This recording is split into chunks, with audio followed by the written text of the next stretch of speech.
then there's a big line for merch, and I walk up to the front, and I'm wearing a Treasure and Beatdown City shirt with like Lisa on it. Hmm. And Kenny goes, "Oh, I like your shirt," and I'm like, "Oh yeah, it's for a game." And he's like, "I know that game. I like that game." I'm like, "Oh, that's my game." This is Shawn Alexander Allen, the founder of New Challenger, main developer behind the black as survivors like Beatdown City Survivors, and the person responsible for making the statement, "Elucid dropped black holes on radioactive mice before fighting a leopard with the music executive's face on it," actually true. The Beatdown City Survivors licensed soundtrack is probably one of the most fitting soundtracks for a game I've seen this entire year, using 3 albums licensed from Billy Wood's Backwoods Studios with rappers like Sketch 185, Open Mike Eagle, Elucid, Billy Woods himself, and a couple of other people like producers Kenny Siegel and Jeff Marquis. The music assists the game in creating an incredibly chaotic atmosphere that demands you ride chaos like any of these New York City underground rappers ride an insane sounding beat. This is only helped by the fact that the rappers themselves are playable in the game, with nods to their rap personas or discographies that the observant fan can appreciate. To understand how this licensed soundtrack came to be, I sat down with Shawn for the chat you'll see shortly. We not only discussed their longtime proximity to the New York City underground rap scene, which dates back over a decade, but also how they built relationships with rappers like Open Mike Eagle, what their time at GTA developer Rockstar showed them about licensing music, why they think creators should be collaborating across mediums, and more. Lastly, if you like anything that you see or hear while you're watching this interview, please leave a like and subscribe for more video game coverage like this. You can also go to my website, Exalclaw.com, that also has a good helping of coverage, as well as an additional feature to this interview where I go in a little bit more in depth about why this is such a fitting soundtrack for this game, with also a few snippets of this very interview in that article to help flesh it out properly. And please, don't be shy about sharing any thoughts you may have while you're listening to this interview. Just drop them in the comments below and start a conversation. With all that said, enjoy the interview. Let's get started. Shawn, thank you for joining me today to talk about Beatdown City Survivor and its amazing soundtrack. That's half the reason I reached out to you, outside of you making a good game. But before we get into that, I'd love for you to tell people how you got started in game development, because Beatdown City Survivor is not your first one that we've actually talked about before. I think we talked online about your other beat 'em up game that's still set in Beatdown City. So we'd love for you to get into talking about that too. Well, I I've been owning recently. Yeah, my name's Shawn Alexander Allen. I go by all three because they them. But there are many Shawn Allens. There are not many Shawn Alexander Allens. There's like one other. He keeps getting busted for parole violations, which is hasn't happened in a while Okay. though. And we don't look alike, which is good. Okay. But um, in the day of SEO, like it's really good to be able to be like Shawn Alexander Allen, be like, this is me. This is all the stuff. Most definitely. And but yeah, so I've been owning my, I don't know, kind of like 26 almost year career in games. It's kind of a funny thing. Like my first job was unpaid moderator on IGN's message boards in 2000. Really? um yeah, I was a very lonely person on the internet, with all my friends going to college and me staying in New York for college. Everyone went everywhere else, even upstate New York. And I found community on a lot of things. I found it on the Fire Pro Wrestling forums and Castlevania forums, SNK forums, and then IGN's forums. And I had already been on IGN since like the mid to late 90s, like because I was really into like games industry, like business stuff. So I don't know, I've been like very adjacent. Like I really wanted to be in games. I didn't know what it was going to be like because Nintendo's in Washington, right? Like I don't know what Right. was in New York. Um, so I was in retail. I did stock calls here and there. My first E3 was 2003 while I was at EB Games. But like someone got my number for like, someone believed that paying me money for stock tips was good. Uh, like while I was working retail, which I thought was interesting. I'm like, who? Like, I am smart and I do know a lot about this, but the fact that I'm being paid to do this is pretty It's cool. And I surreal. and I worked at the EB Games down the street from Rockstar, so like I had actually done like focus testing on GTA 3 like 6 months before it came out. Um, Same with State of Emergency and Smuggler's Run also the year before. And so I ended up graduating college in 2007, going right down the street to Rockstar to do trailer work. While I was there, I'd actually been thinking about, I was a big into comics and making comics since I was a little child, and But as a teenager, I was like, I hit a comic point where I was like, this needs to be a game. And I really did not Mm. know how to make that into a game. Maybe that'll become that thing one day. But while I was at Rockstar, the big indie push happened at Xbox, and within a few years, I actually got to go to like my first E3 at EB Games 2003. My second E3 2010, I'm at Rockstar. Everybody wants to be my friend because I'm at Rockstar. Mm. Um, but then I get invited to this like party where I get to meet like Suda 51 and like one of my game dev heroes, right? Like Killer 7 Yeah, is the no. greatest thing.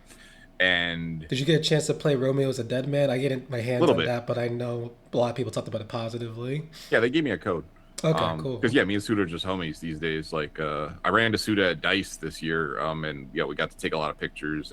But yeah, it's kind of a funny thing to be like, I've known you for like 16 years, like, um, but yeah, I met like Nathan Vella of Capybara Games, which is now Cappy, and now Nathan then went on to be like head of Annapurna, right? Like, so I met like all these people, and I was like, oh, game dev is something I can do. And so I kind of started picking up just making pixel art. And that ended up becoming Treachery and Beatdown City, which was like my first indie game. But like intro to dev, I'm like, I shipped like GTA 4, I shipped Red Dead Redemption, I shipped LA I know Noir, you've been Max around the Payne block for a 3, minute. Midnight Club, GTA Chinatown Wars, back when Rockstar shipped multiple games in a year instead of one game every 10 years.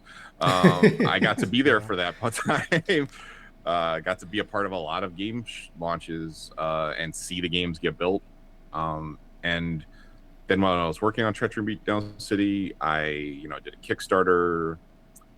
Then at some point ran out of money, got a job at Major League Baseball for 6 years, working on mobile and VR projects. And I think the mobile stuff really helped because I had to ship a big patch multiple times a year, and it kind Mm. of teaches you how to like kill your darlings. You're like, oh well, we have this big roadmap of stuff we want to do over the course of the year, and then you get to like December and you're like, oh, we can't finish all this, so what do we get rid of in order to have a successful launch in February for in time for opening day for baseball. So having like that learning, yeah, so that kind of taught me how to ship Treachery Beatdown City, which I did in March of 2020, amidst a lot of things happening in the world, Right.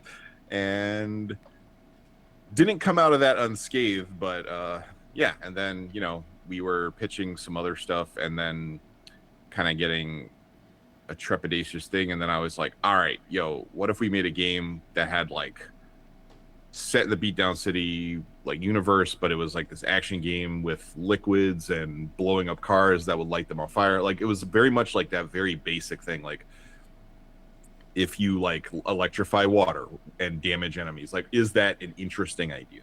And Mm. we did that in a month with like very temporary art assets and everything, and it was like really cool. And I was like, okay, cool. And we polished that up for 3 months, like 2 more months after that, put it out, pitched it, got a yes by the end of the year, and then picked it back up in January. So it was about a year and 9 months of dev time versus like the 10 plus years that I did previously. So I'm trying to be like Xalavir, like my homie. Yes, I Salivary watched Strange his stuff. Scaffold fame for anyone that's watching. They put out an insane amount of games per Yeah. year. And we have conversations about this. I'm like maybe you should slow down a little bit. But again, a year and 9 months, it's like we got a game that I think a lot of people really like also. I still like it. It's not a game like Treachery Beatdown City. It had a lot of ideas that don't jive with everybody, but like our game, like I think the difficulty doesn't always jive, and we did fix a little bit there, making some optional difficulty tweaks. Mm. But I actually don't care if people like are like, this is too hard. I'm like, sure, it's not for you then. I don't know, man. Like I don't know what to tell you, but like I know that the game's not bad. And a lot of people are just like, yo, this is crazy, I love it, blah blah. And you know the more people that like, I really love the underground rap scene. They've been very supportive of just things I do. um yeah, it's been an interesting growth there. But like seeing folks that I'm like I followed for years that like see my little thing on Instagram and are like, yo, that's crazy, and like DM me being like, yo, your game's really cool, and they're just like someone popping up like on a bunch of lists, and there's somebody I've just been into low key for a while. Like that's really interesting. And so like the game's been most successful, I think, in moving like a cultural needle in a way. Like it's like my adjacency with like underground rap has been like people are like, yo, that's dope. And like all these guys are like, oh, we want to know what you're doing more. And I'm like, that's really cool. Because also my goal is especially to show like black folks that are in other art forms that like we can work together, they can make stuff, like that's been a big push for me too. Throughout like Yeah. doing Game Devs of Color Expo, like I had my first hip hop and games panel there. I had another one at PAX or at a MagFest Mm. in this year with they both shared Mega Ran because he's a star, he's a champ. But yeah, just getting to talk through like the differences, the overlaps. It's been interesting. It's been cool. No, I mean, and let's actually talk more about that underground rap adjacency because I gotta tell you, when I started this game and I all of a sudden see Billy Woods, Mhm. Elucid, Kenny Siegel just arm hammer themselves out of nowhere, it's already to give people that are listening like an idea of like rapping games. It's just not common yet. Like frankly, it's just not common yet. Especially even just rap from black people is even Mhm. less common than that. One of the first interviews on my YouTube channel was with the group Okamura, and part of the thing that Mhm. we talked about with them was the fact that they felt like they were still making a niche despite rap and hip hop having a pretty strong relationship with games like the Def Jam series and all that. But rap in games, in the way Showdown and Beatdown City Survivors, is still so rare in my opinion. So I'd Mhm. love for you to talk a little bit more about that. How did you get into connection with like Billy Woods Backwoods Studios and all these other collaborators that are not only having their music in the game, but you've also brought their characters to life in certain cases as Mhm. well? Yeah. Yeah, like yeah, Okamura, big fan. Also in No More Heroes 3. Yes, there are no more here's Yeah, three. so Sorry, that we're was where we closed. that's where Yeah. that's where we got linked up. But then like we've been talking a lot since because I was really excited about Sorry We're Closed. And on for Black Voice in Gaming, we had C. Bedford on, who's the artist. And again, another person who is they are an artist then made music and did like key things like does illustrations but then makes a video game with their partner, right? And I'm like, thank you. Also from New York, also again Okay. like, and I was just like, and then gets like that Akamura track when it plays in Sorry We're Closed was one of the most powerful things in a video game. And also seeing like Zalavir like do like learn rap, and I'm like, your stuff's really good, and I have a high bar of taste, like for what. So like, and so yeah, so I don't know. It's been interesting, because there's a bunch of history that you want to go over, and I'll start kind of more in the more recent stuff. So, I mean, I started working with Open Mike Eagle like like a long time ago. I met him 2015. I think Mm. that was a big turning point in my life. There's other weird things where like I was a part of the Rat King launch, like their album So It Goes. There was an event called Baby Castles, and they were looking for urban themed games to show off as part of an exhibit associated with the album launch. So I Oh, got okay. paid like $400 by a record label to have Treachery Beatdown City be in an arcade machine at Baby Castles, while underneath I could hear this massive concert happening that I could not get into because the entire room was full. And I barely got in the building that day because they're like, oh, it's full. And I'm like, I am an artist. I'm part of the exhibit. Like, you got to let me in. So that was like an early thing.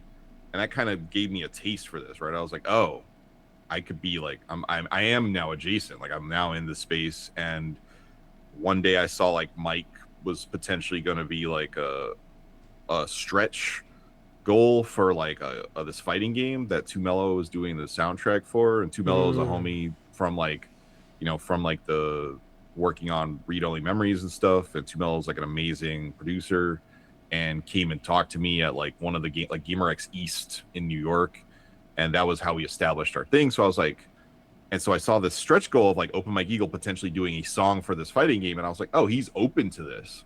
And I had been building a a friendship with him. I like I feel a lot better now because he has talked about like publicly about how he has forced himself on people to be friends with them, and now he's friends with them, and he's like, I wanted to be friends with this person, I made them be my friend, and I'm like, that's what I do with Mike too. Like I just kept showing up to the shows.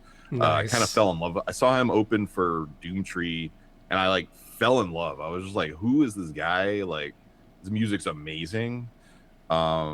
It just tickled me in a way, you know. I don't know, and I still say I'm like, it's still to this day like feels made just for me in a lot of ways, like even with like the new singles. And um so and then there's been a bit of other stuff. So like Billy, like Woods and Kenny Siegel, they had a maps release show in Brooklyn, and I saw this show and I was like, I had moved out of New York to Georgia at the time, and I was like, I should be in New York for that show.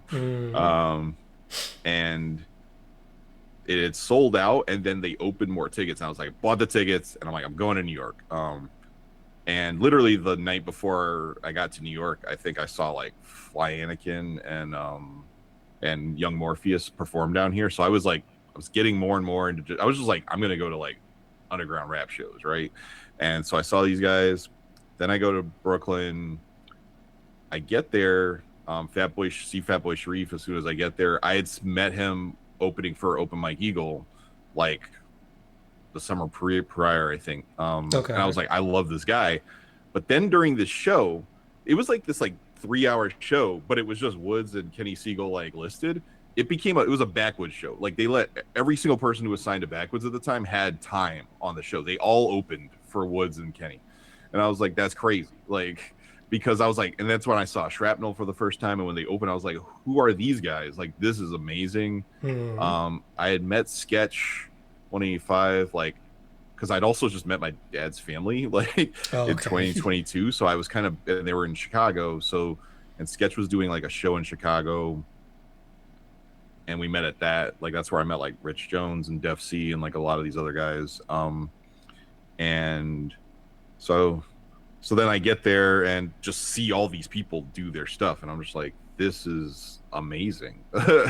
And then there's a big line for merch, and I walk up to the front, and I'm wearing a Treachery and Beatdown City shirt with like Lisa on it. And Kenny goes, "Oh, I like your shirt," and I'm like, "Oh yeah, it's for a game." And he's like, "I know that game. I like that game." I'm like, "Oh, that's my game." Oh, snap. Okay. So he And already so he knew was about like, you. "Oh." And so then I was like, and I'm 100% sure a lot of it came from, you know, Open Mike Eagle has been very supportive of what I've been doing. Um, Similarly, I've been very supportive, but again, like the see someone like that, you know, you don't know so well, you know, well enough, you can hang out after a show,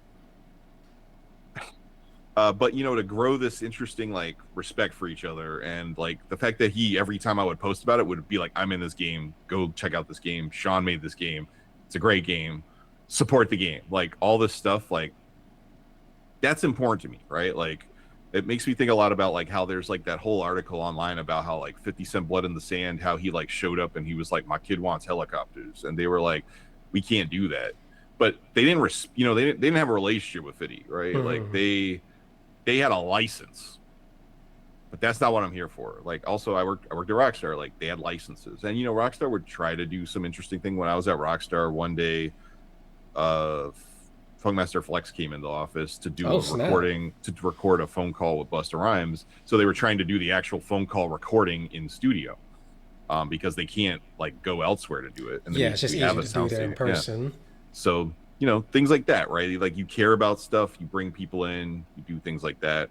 um and I'm like, I'm from New York, like I'm like the concept of like Def Jam in New York, I'm like, well, like I'm from New York straight up, I'm a black person from New York, and I've been tapped net. The more I've been being tapped into this stuff, I was like, I can do this stuff like very like do it justice, right? Like because I'm not this massive company, I'm not going to try to make people change. I want to work with people as they are.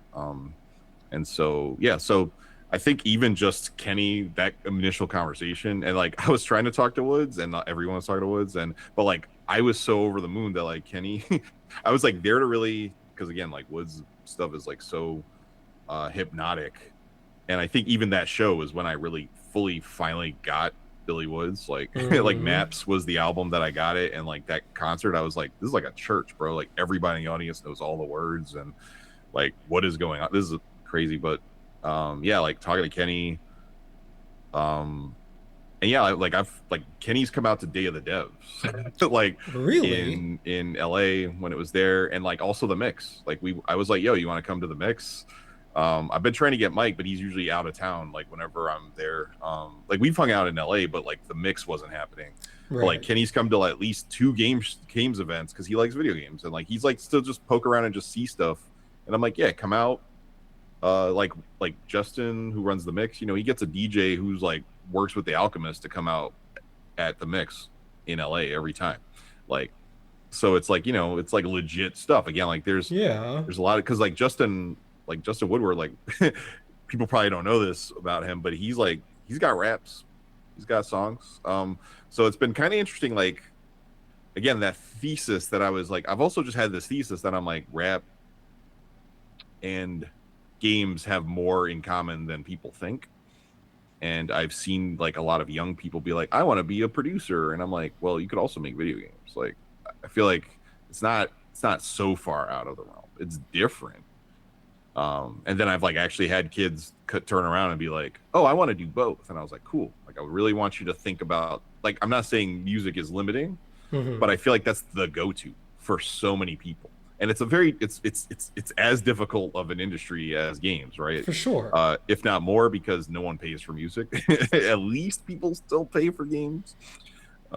Maybe they refund them, but yeah. So and then I think, and then I just I talk with people. That's the thing. Like people like are like when I got the go ahead and I was like I have a budget. I'd already had conversations with people being like, I'm pitching this thing. If I have a budget, would you be interested in this? And then Gotcha. I had lunch with Premrock, and we had Vietnamese food, and he was like, "Oh, this sounds cool." And then I like sent an email to him, Curly Castro, and Controller Seven. I was like, "Here's the money that I'm promising everyone. Everyone's like, can I license Nobody Playing to leave?"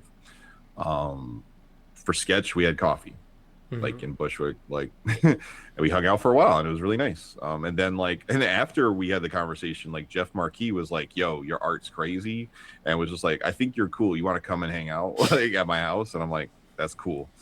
So it's just this it's really nice. Like people are very and when I asked Kenny, I was like, he was like, yeah, of course. And then when I asked KDI, I was like, yeah, absolutely. Like it's just like this very kind of easy thing because a lot again, like KVI has been very like just posting being like, this is my art, this is the art that was made of me, et cetera, et cetera. And it was just like it's interesting because he's so excited, right? Like and um I want to share that excitement with people, right? Yeah, no, that makes sense. And I'd actually love for you to talk a bit more about this collaboration. The fact that so much of this came together in the game because you had conversations ahead of time already with these people you had relationships with. And it's making me think about something you said earlier, which is you want black people to be working together more, not just within their own mediums, but across mediums. And so I'm Mm-hmm. curious, do you have any insight or just feelings about why that's not maybe not happening more? Are you thinking like that maybe a video game specific problem of people making that leap between intermediate work there? Because I go back to thinking about things like movies and music already. You see so many Mm-hmm. rappers or relationships with music artists coming in and doing work. We had one of the more memorable ones I think about recently is like Kamal Washington doing that thing with Lazarus with stuff like he's worked with Kendrick and then just jumping into doing musical stuff like that. So I'm curious for you, what are you thinking is, if not a roadblock, how to create those relationships where people are collaborating across mediums more to get projects like Beatdown City Survivors together? I do think there's a lot of things. Again, games are again. This thing took a year and 9 months, which Mm-hmm. and a lot of money. And because the year and 9 months is literally me and my programmer living. We're not getting paid well, but we're getting paid. And then we had to hire another artist for a bit to help out with some of like did all the base artwork, like the apartment and Mm-hmm. and the park stuff because I don't know, I'm not very good at like organic stuff. And so I was like, and this was like a person I wanted to work with also, and that ate some budget, right? Like, like so budget again, and it's like, and then also just trying to get the game out. Like I wanted to get it out like 2025, and then it comes out June of 2026, so it means every month is just burning money. Right.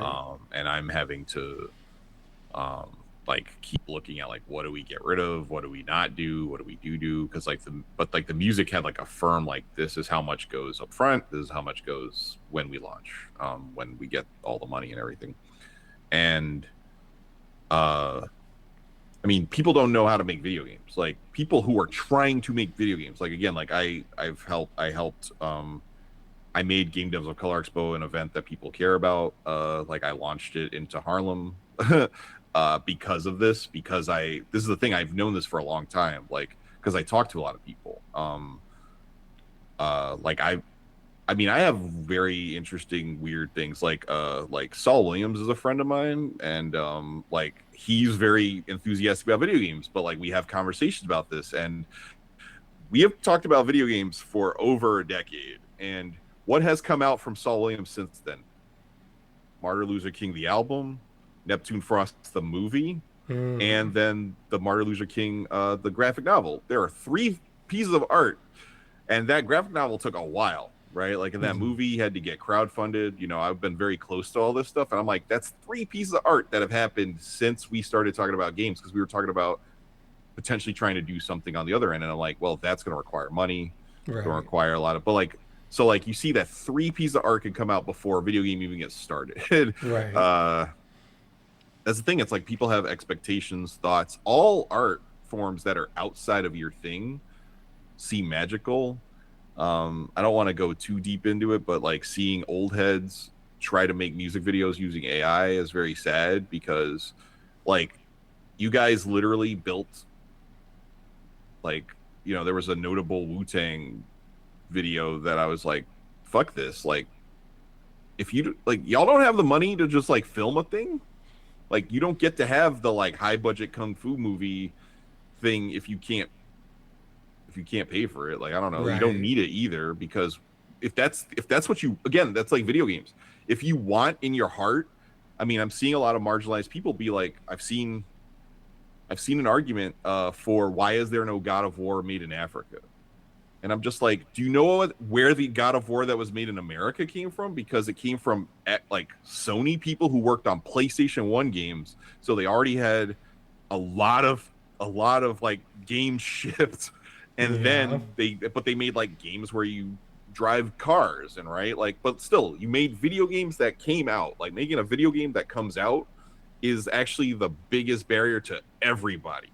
Like so many games just don't ever come out. Like again, I've worked on many games that have never came out or like fizzled in early phase, but I know what it's like to ship, and I learned a lot about what it was like to ship by making mobile games, right? Like and VR projects in 3 to 6 months, like with a small team, but still like knowing when to stop, what to Right. cut. Everyone has their hopes and dreams, and I feel like you see albums that take a year or plus to come out, and a lot of it's like part-time sitting there fiddling with stuff, but like that level of perfection in like a is like okay for an album, but for like a game, if you scope out so heavily, you're not just speaking words into like memory, you're now having to create art of things or figure out. So it's like I think it's figuring out all the things that go together, because games like one rapper told me, he was like, you make the thing that encompasses everything. And I'm like, it's true. Yes. Like we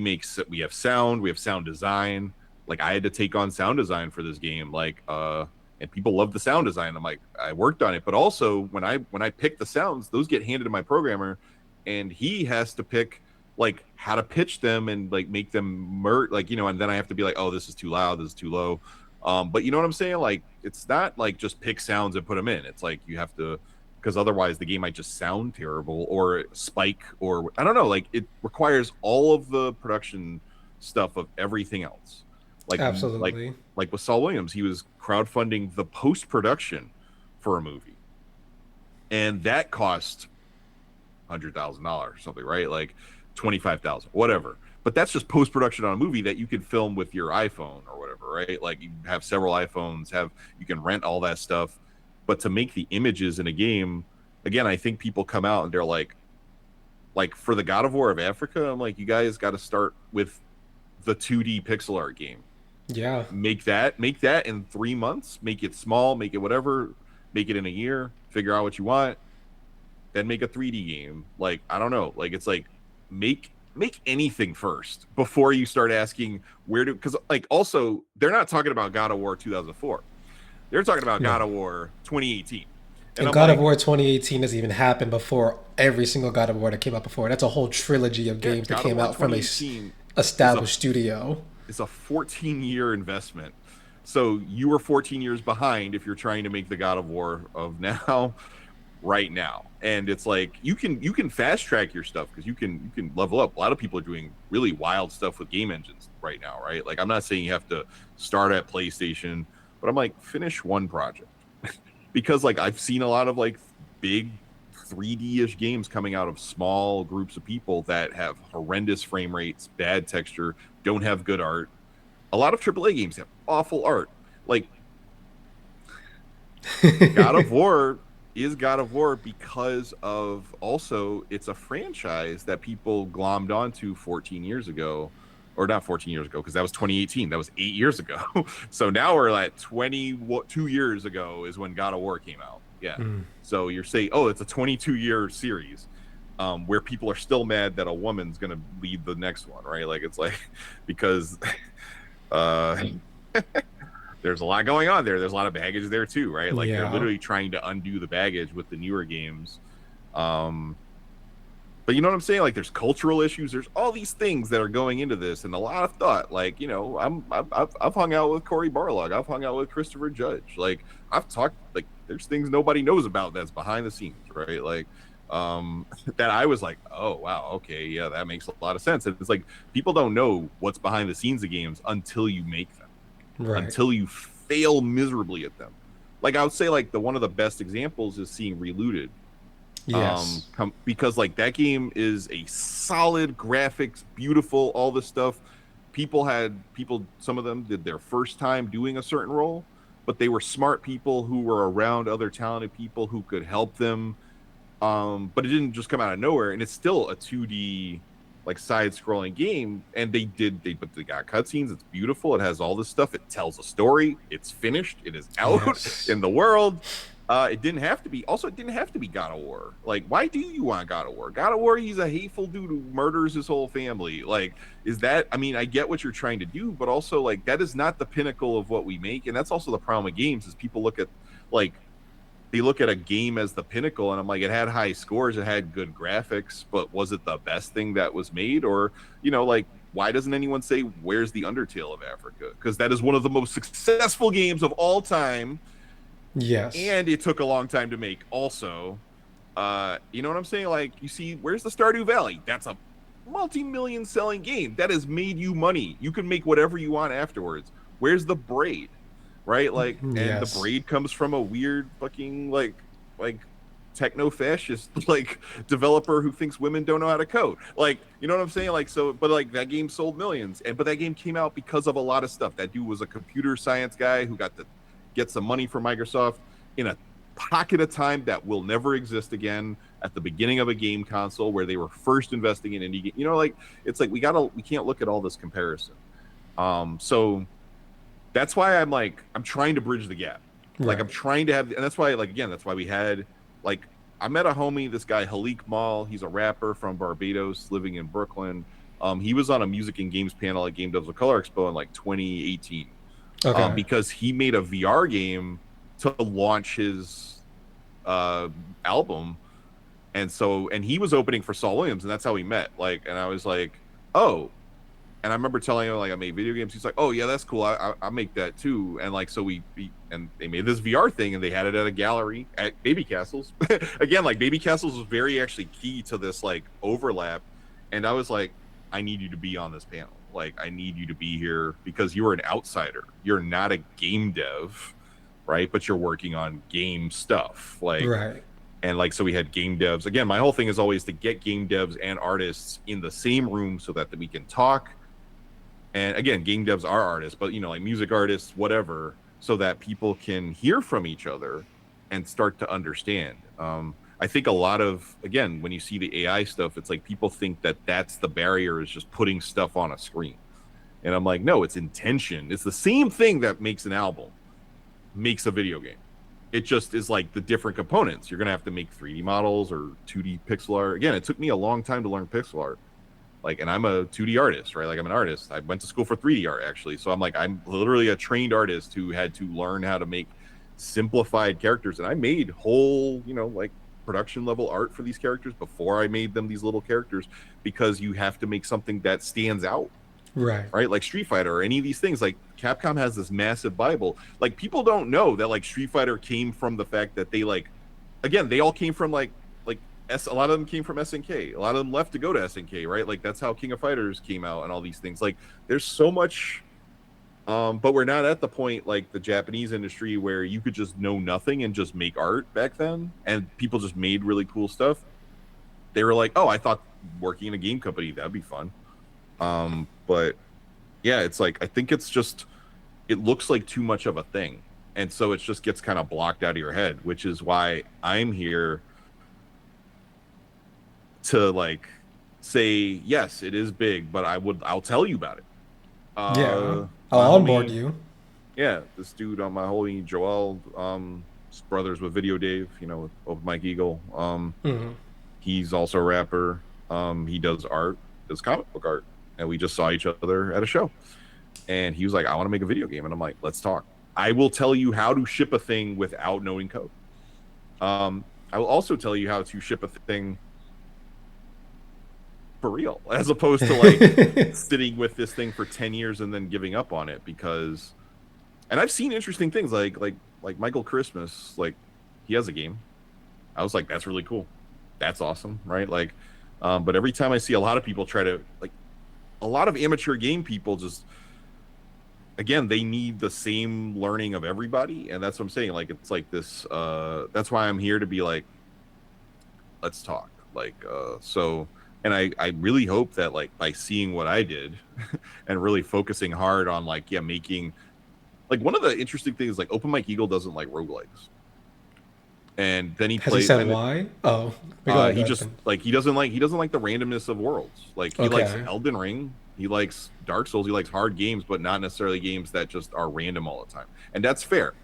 But then he played my game on stream a bunch, to the point where he linked it on his YouTube, and he was just like, I was like, yo, you don't like roguelikes? And he was like, this is a great game, Shawn. And I was like I'm watching it on stream, right? And I was like, why, what makes this? He was like, the vibes, like the whole energy of the game. And I was just like, yeah, because he was like, the soundtrack's crazy, and then just the dim lighting.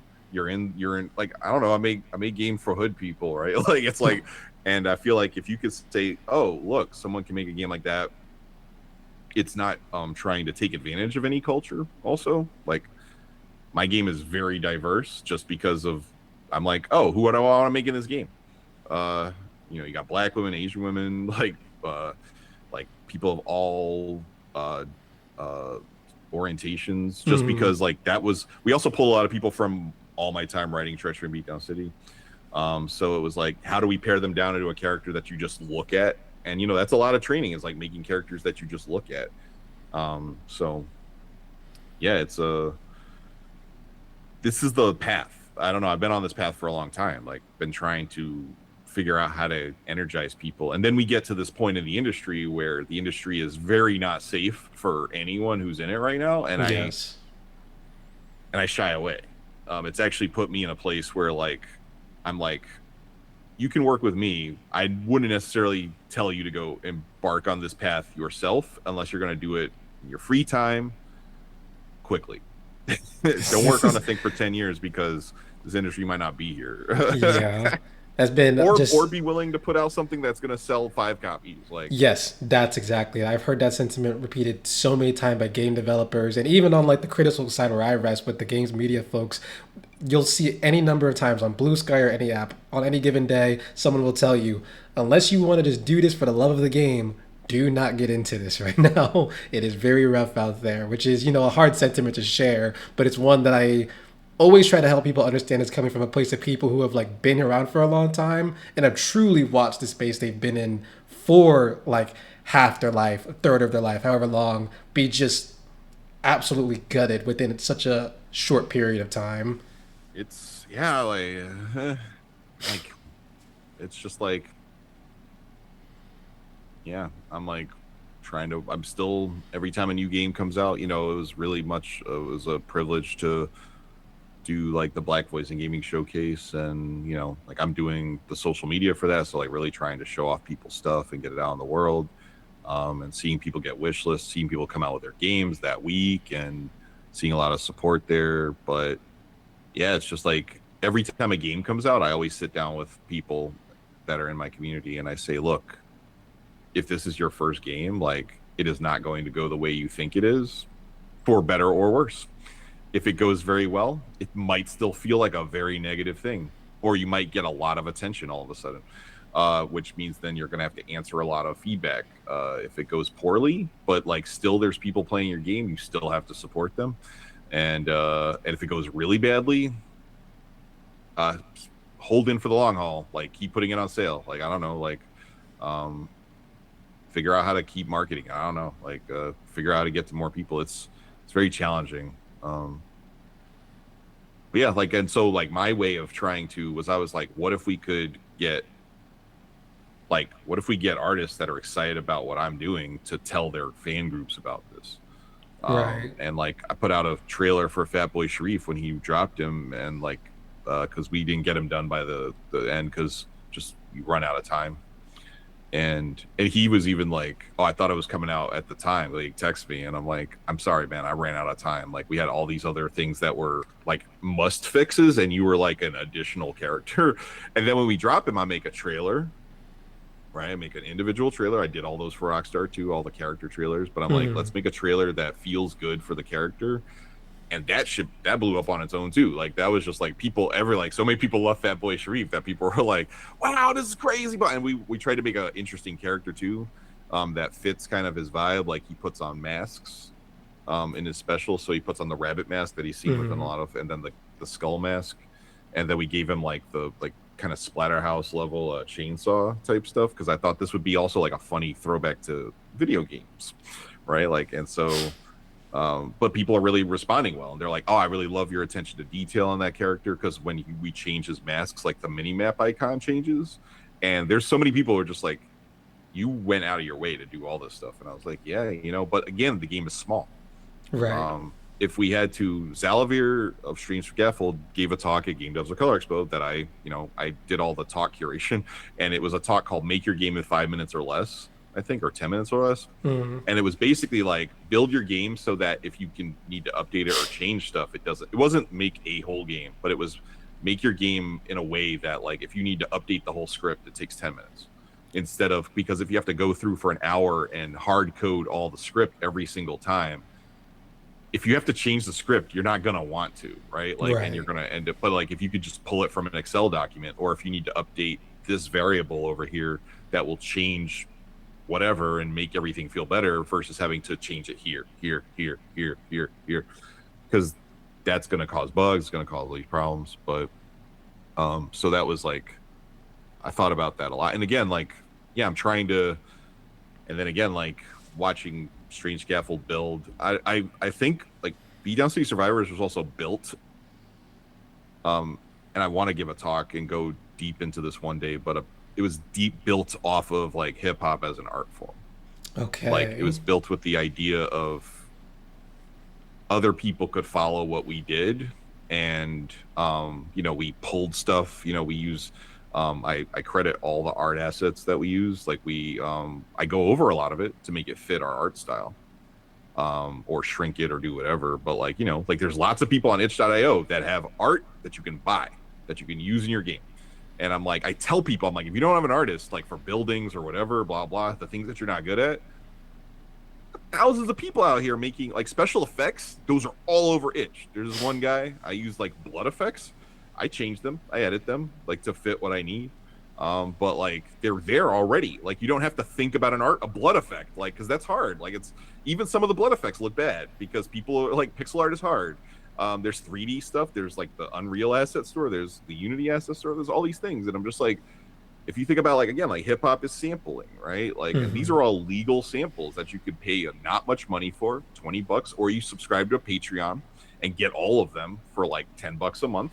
Right. Get sound effects from a site that just like royalty free sound effects site, like not paying $1,000 for sound effects. You pay $20 a month to maintain a subscription, right? Like, I don't know. So we tried to build it in this like this quick kind of like, yeah, we use a lot of this stuff. Like if you listen when Gene drops his uh his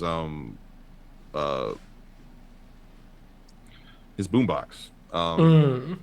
it has a drum loop, like a real drum loop that I found, right? Like it's like I was like, how do we do this? What do we do? Do we do that? And I was like, yeah, we should get one that's not like that doesn't sound like Kenny's work or doesn't sound like Controller Sevens because we want it to sound different. So I had to Right. like actually dig through a lot of and find like kind of a boom bappy drum that sounded different than the more jazz um off-key piano dystopian uh post-industrial stuff that like Jeff and all them do.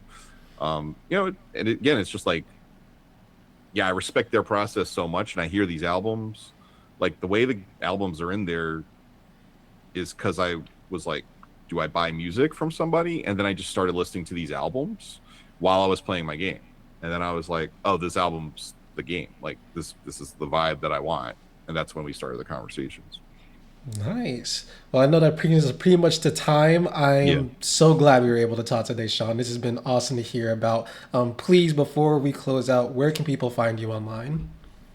I am like Shawn SHAWN double A, the word double A, most places. Newchallenger.com, nuchallenger.com, and then beatdowncity.com. That's pretty much everything. Awesome. Well, again, thank you for being down to talk with me. Again, Of Beat Down course. City Survivors is the game we've been talking about. Go check that out. And yeah, I hope you have a good rest of your day. Thank you too.